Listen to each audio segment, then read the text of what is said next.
কার্যালয় আপনারা দেখতে পাচ্ছেন যে এই আমাদের যে পোস্টার টোস্টারগুলো লাগানো ছিল সেগুলো সব ছিঁড়ে ফেলছে। আমাদের পোস্টার ছিল, এই পোস্টারগুলো সব এলোমেলো করে রাখা। এখানে চেয়ারগুলো আপনার টেস্টো রাখা ছিল পিছনে, টেস্টোগুলো সব ভেঙে ফেলছে, পোস্টার ছিঁড়ে ফেলছে, চেয়ার দেখতে পাচ্ছেন।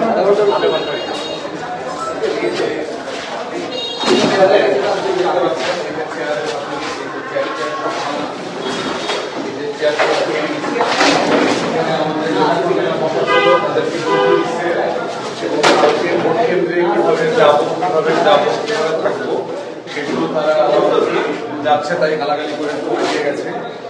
এবং এটা করেছে হচ্ছে এখানে বিএনপির যে পদপ্রার্থী আছে অ্যাডভোকেট জেনারেল আব্দুল সাহেব, ওনার সবচেয়ে বড় ডানহাত ক্রিমিনাল হিসেবে পরিচিত একসময় চেয়ারম্যান ছিল বিএনপির আহ্বায়ক, যাকে সবাই এলাকাতে পিচকে শয়তান হিসেবে চেনে আসবে। দাড়ি টুপিওয়ালা একটা আপাদমস্তক ইংলিশ শয়তান, সেই শয়তানের নেতৃত্বে এখানে 10-15টা মোটরসাইকেল নিয়ে আসছে। তারা এখানে গাড়ি রেখে তারপরে সেই কাজগুলো করেছে। এই কাজের জন্য বিএনপির সন্ত্রাসীরা যেমন দায়ী, এই একইভাবে কাজ হচ্ছে প্রশাসনের।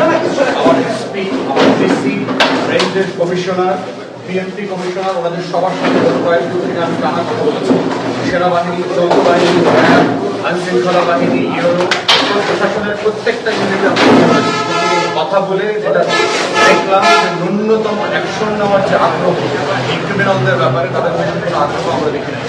বারবার যে ঘটনা ঘটেছে, আমাদের নেতাকর্মীদেরকে হেনস্থা করেছে, গণসংযোগী মা বোনরা যারা ছিলেন তাদেরকে বেইজ্জতি করেছে, কিন্তু এগুলোর ব্যাপারে কোনো অ্যাকশন নেওয়া, আমরা এভিডেন্স সহ, মামলা সহ, তথ্য প্রমাণ সহ আজকেও সকাল থেকে সারাদিন কমিশনের সব ইউনিটে কথা বলেছি। অ্যাকশন নেওয়ার আগ্রহ খুব কম। তারা সারা দেশের মতো কেমন জানি বিএনপির কাছে ইতিমধ্যে সারেন্ডার করে ফেলেছে। দেশের অর্থনীতি, দেশের মানুষের সংবিধানের তাদের যে ন্যূনতম শ্রদ্ধা সম্মান তাদের ছিল, একটা ভালো নির্বাচন আয়োজনের যে দায়িত্ব তাদের ছিল, সেইটা তাদের ভিতরে দেখতে পাচ্ছে।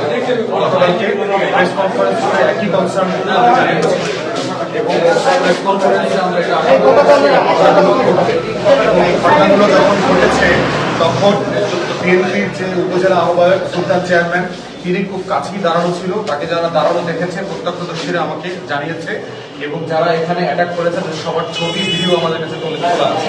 আমরা আহ্বান করব এবং আশা করব যে প্রশাসন দৃষ্টান্তমূলক ব্যবস্থা নেবেন।